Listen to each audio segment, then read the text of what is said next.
Alas 6:45 ng umaga, apektado rin sa nararanasang pagtaas ng presyo ng produktong petrolyo ang ibinebentang liquefied petroleum gas o LPG sa lungsod ng Kawayan. Sa panayam ng IFM News Team kay Robinson Calderon, isa sa mga LPG sellers sa lungsod ng Kawayan, may mga LPG brands na sumabay sa pagtaas ng presyo ng produktong petrolyo.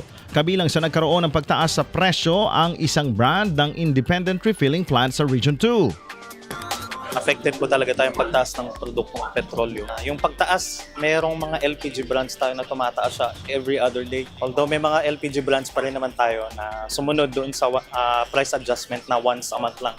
So nung nag-adjust na sila nung March 1, yung next na price adjustment na is on April 1. Yung mga nakaraan na price increase, yung mga customers natin nagugulat sila pag may price increase. Pero ngayon, aware na sila sa mga nangyayari, yung kasalukuyang sitwasyon ngayon. So yung price increase, nagugulat sila dun sa laki ng itinataas, pero hindi na sila nagugulat na talagang pataas na yung trend ng prices ng LPG. Ito yung local brand natin, ma'am, dito sa region, dito sa Isabela. Bali isa siyang independent refilling plant.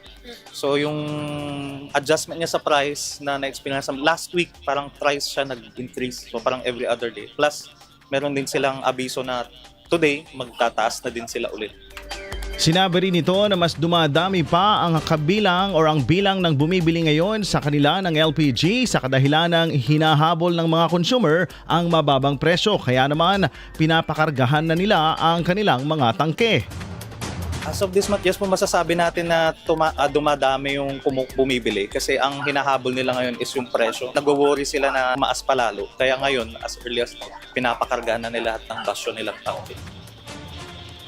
Samantala, kabaligtaran naman ang pahayag ng isa ring LPG seller na si Jimmy Tagaban. Ayon sa kanya, kung dati ay nakakabenta sila ng 10 LPG sa isang araw, ngayon ay nasa 5 na lamang dahil may mga customer umano silang gumagamit na rin ng kahoy at iba pang panluto.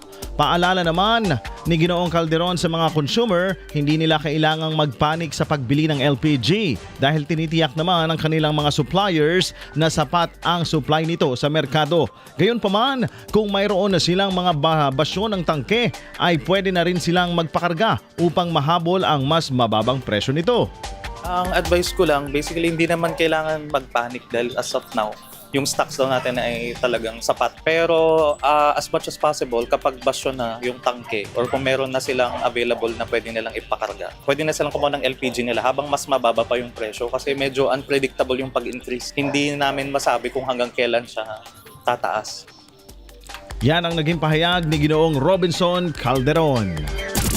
IFM News.